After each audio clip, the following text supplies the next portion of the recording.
नमस्कार, मैं हूं गुलविश और आप देख रहे हैं यूके न्यूज एक्सप्रेस, जिसमें आपको मिलती है उत्तराखंड की हर अहम खबर।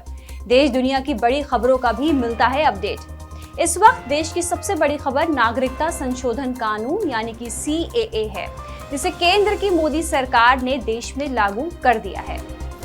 लोकसभा चुनाव से पहले मोदी सरकार ने बड़ा कदम उठाया है। देश में CAA यानी कि सिटीजन अमेंडमेंट एक्ट लागू कर दिया है।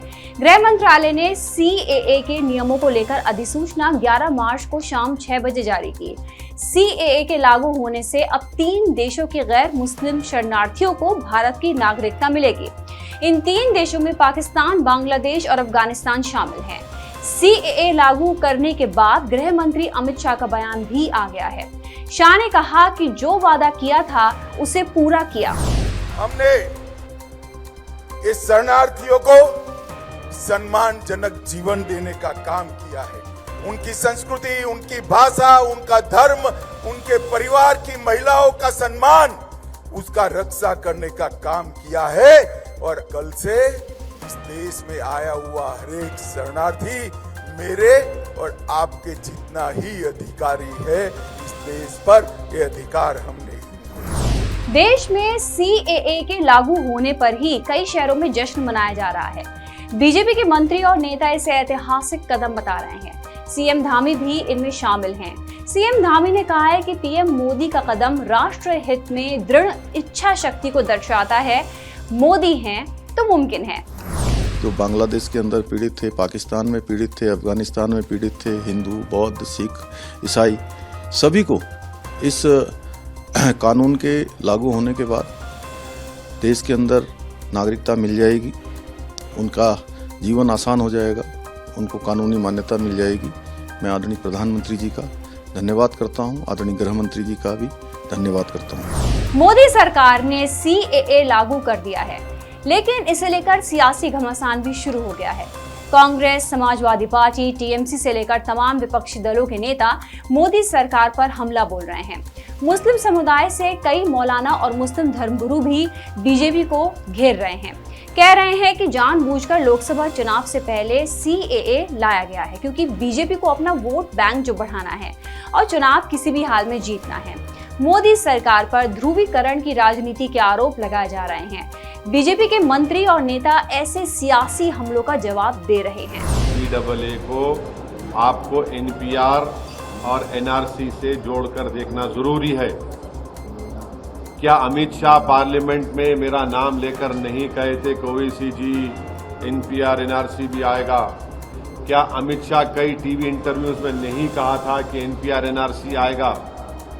जब CAB था, बाद में CAA वो एक्ट हो गया, वो जब CAB बिल था, जब उनका ऑन रिकॉर्ड इंटरव्यू है पार्लियामेंट में, उन्होंने कहा है। नो एक्सटेंशन मांगा सुप्रीम कोर्ट से मोदी सरकार ने, और 4 साल 3 महीने लगाए हैं। ये रूल्स कल रात को घोषित किए गए हैं। ये तो बिल्कुल पोलराइज करने के लिए है ना, सामाजिक ध्रुवीकरण के लिए है, पश्चिम बंगाल और असम के चुनाव को प्रभावित करने के लिए है। अगर वो ईमानदारी से ये करते तो ये पहले 2020 में क्यों नहीं लाए? अभी ला रहे हैं, चुनाव के 1 महीने पहले ला रहे हैं, और ये हेडलाइन मैनेजमेंट है। बस हिंदू मुसलमान करेंगे, भारत पाकिस्तान करेंगे, भारत बांग्लादेश करेंगे। एक खेल, आखिरी खेल उनका चल रहा है। चलने दो, लागू होने दो। 370 भी हटाया, क्या किया कश्मीर में? कश्मीरी पंडित आ गए घर में। ये खेल करते रहते हैं लोग। बोला ना 370 हटा के, अभी 370 हमने हटा दिया। ये कांग्रेस को नहीं जमा, हमने किया। कश्मीरी पंडित आ गए। मैं बहुत विनम्रता से कहना चाहूंगा, CAA देश के अल्पसंख्यकों के खिलाफ नहीं है। देश के मुस्लिम से इसका कोई लागू नहीं होता। इसका एक और एकमात्र उद्देश्य है, जो पड़ोसी देशों में पीड़ित हिंदू हैं, पारसी हैं, सिख हैं, बुद्धिस्ट हैं, जैन्स हैं, वो भारत में आए, तो उनको सहूलियत मिले, ये उसी के लिए। देश में CAA लागू होने के सरकार के फैसले का साधु संतों के समुदाय ने भी स्वागत किया। हरिद्वार के साधु संतों ने खुशी जताते हुए PM मोदी का आभार व्यक्त किया है। संतों का कहना है कि CAA पाकिस्तान और बांग्लादेश जैसे देशों में अल्पसंख्यक हिंदुओं पर होने वाली प्रताड़ना पर रोक लगाएगा।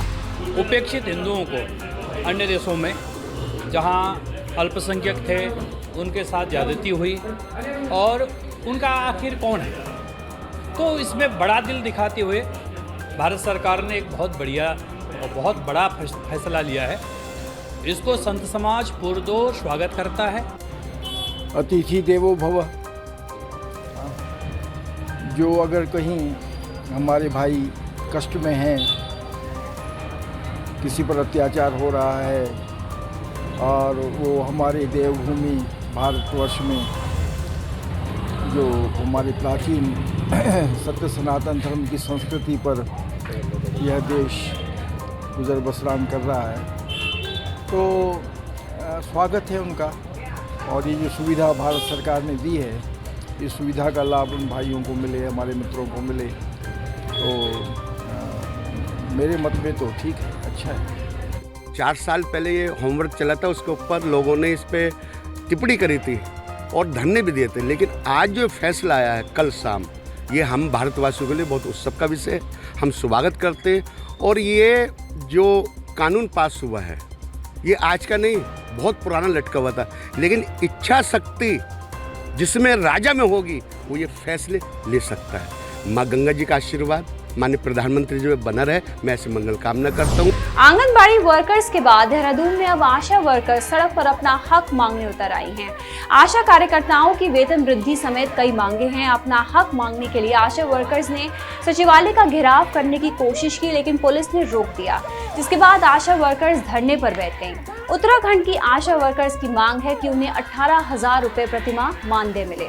आशा फैसिलिटेटर 24,000 रुपए वेतन मांग रही हैं। प्रोत्साहन राशि को बढ़ाकर 10 गुना करने की मांग है। राज्य कर्मचारी का दर्जा मांगने के साथ साथ सरकारी सुविधाओं का लाभ भी आशा कार्यकर्ता मांग रही हैं।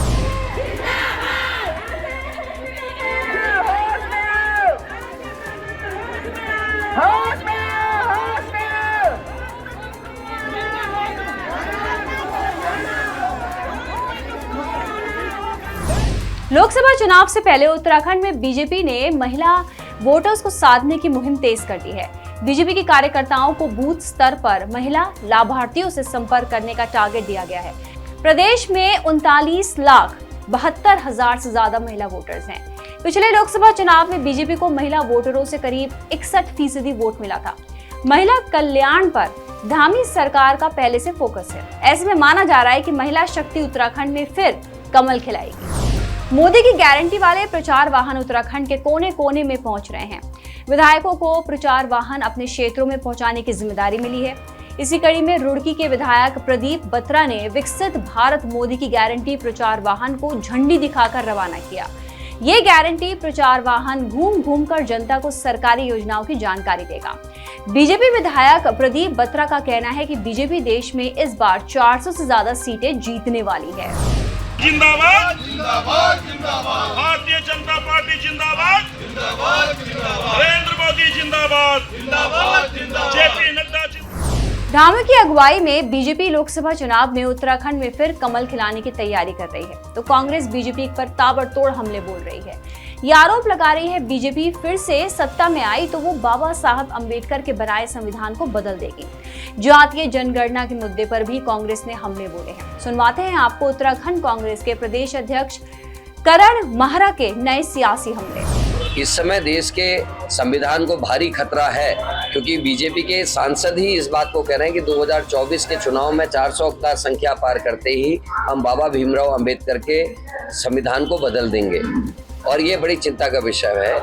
इस समय देश को ऊपर उठाने के लिए आवश्यक है कि जातीय जनगणना के साथ साथ आर्थिक मैपिंग की भी आवश्यकता इस समय आ रही है, क्योंकि हमारे नीति निर्धारक जो कांग्रेस के विचारक हैं, उनका ये मानना है कि देश के 99.50% से ज्यादा लोग भागीदारी में पीछे हैं।